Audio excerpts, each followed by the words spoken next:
What is going on, Navigation Nation, and welcome back to another episode of the Pokemon News, where I, PokeNav, bring you all of the latest developments concerning the Pokemon TCG.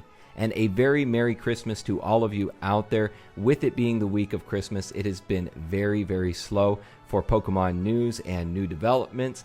And so we've got a few things here today to go ahead and discuss, a few topics that I thought were interesting. And without further ado, we'll go ahead and jump right into those. But before we do, go ahead and show your support for the channel by giving me that double slap attack, one for that like button, one for that subscribe button. And if you want to be notified every time a new video drops, go ahead and thunder punch that notification bell so that you don't miss a single video.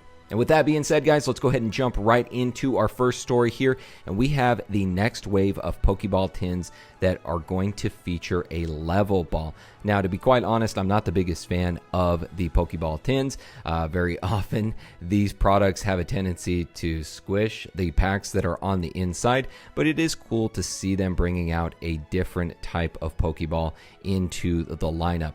And, you know, it will also feature a Great Ball, Premier Ball, and a regular Pokeball from the previous waves, along with this new level ball. The tins themselves will release on March 5th, and they're going to retail for $12.99. And as usual, they're going to come with 3 booster packs and a coin. Now, you'll notice that these are releasing on March 5th. I was kind of hoping that they would wait to release these a little bit later until after Battle Styles is released. As you guys know by now, Battle Styles is going to be the newest set that will release on March 19th, and I was kind of hoping they would hold off for these tins, but it looks like they will release before Battle Styles, so I highly doubt that we will get any of that set's booster packs in these particular tins. But just a little something here that I thought was interesting, a new product that is going to be on the market, and a new Pokeball in this lineup of Pokeball tins. And moving on to our next big news story. This one was by far and away the topic of the week and the transaction that nearly broke the internet. And I'm talking about none other than the Pikachu Illustrator card. One of the most coveted rare Pokemon cards within the TCG was recently traded for $900,000. And yeah, you guys heard me right. It was traded, not bought, for $900,000 in 9 different Charizards and 3 different unique drawings by the original creator, Mitsuhiro Arita. So as you can see here, according to PokeBeach, a Pikachu Illustrator card was just traded for $900,000 worth of Charizard cards and Mitsuhiro Arita drawings. We can verify the transaction involved the game's most respected collectors. Now, the guy that actually traded for this Pikachu Illustrator goes by the name Marco, and it looks like he is from Italy. So what I thought we would go ahead and do here today, first of all, if you guys don't know, this is the largest transaction in all of Pokemon card history, the most expensive card, this Pikachu Illustrator. Now, as I said, it wasn't actually bought, it was traded. And what's great about that is that really both parties in this transaction can potentially avoid capital gains tax, which, being a finance guy, that's awesome. You know, it's very similar in the financial industry to what we call an in-kind transfer. So there's no actual buying or selling in there. There was just a trade. So that might really benefit them from a tax standpoint. But as I said, I want to go through today and just go through some of the cards that were actually traded for this Pikachu Illustrator. And the first one here is, you know, very well known. You guys all know this. First edition base set Shadowless Charizard. You know, the very first, the creme de la creme for most people. Beyond that, we also have a Shadowless base set Charizard. These are all PSA 10.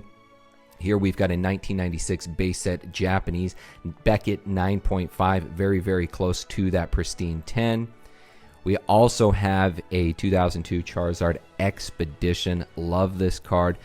This was actually created by Atsuko Nishida, which she's pretty famous for a lot of other artworks as well.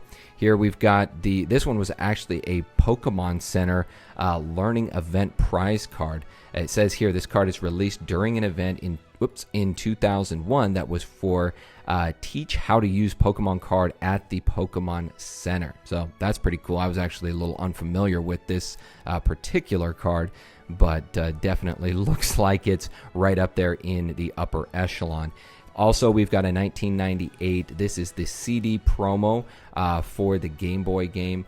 This was also signed by Kin Sugimori himself. Obviously, I'm sure you guys are familiar with him, one of the big and original art designers for the Pokemon TCG.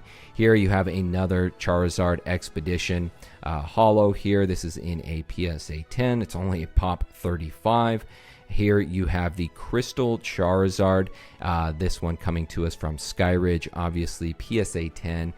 It's just incredible, just an incredible series here. And last but not least, you also have the Shining Charizard from Neo Destiny, arguably one of my favorite Charizard cards of all time. I mean, there's so many unique things about it, and they've spelled it out here for you. The last first edition Charizard, first Shiny Charizard, first Charizard secret card in the TCG, and the only Charizard triple stars rare. And that just, they're talking about this right down here. It represents the fact that it is so rare, and that was the only time that you saw that. And then beyond that, you also had these artworks by Mitsuhiro Arita himself, and these have all been graded by PSA and have been authenticated to be of Arita himself. So that is pretty awesome, guys. You know, the most expensive Pokemon card that we have witnessed in all of the TCG's history, going for $900,000. And as I said, it was traded, it was not bought. So we still have yet to see which individual card will actually break that $1 million threshold. Will it be another Pikachu Illustrator card? Will it perhaps be a Charizard? We have yet to see what card it will actually be, and I would love to hear from you guys. Which one do you think will actually break that $1 million threshold?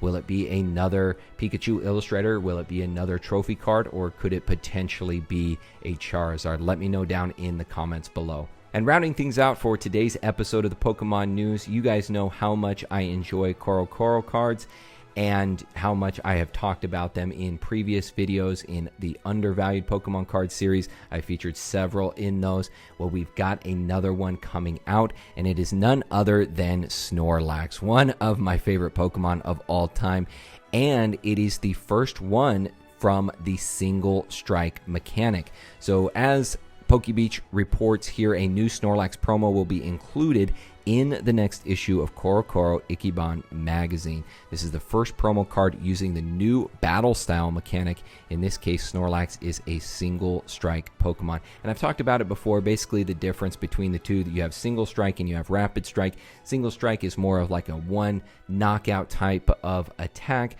A rapid strike is more of like a sneaky type of technical type of card where you can decide which type of strategy you would rather go with and build your deck around that. So this is really cool. Snorlax was also the first GX promo card, so interesting that Pokemon decided to bring him back for this new battle style mechanic as well. And I got to give it up to my boy Snorlax. He's always coming in heavy, no pun intended. But really cool to see him here in CoroCoro, and much in the same case as previous CoroCoro cards that I've talked about in the past.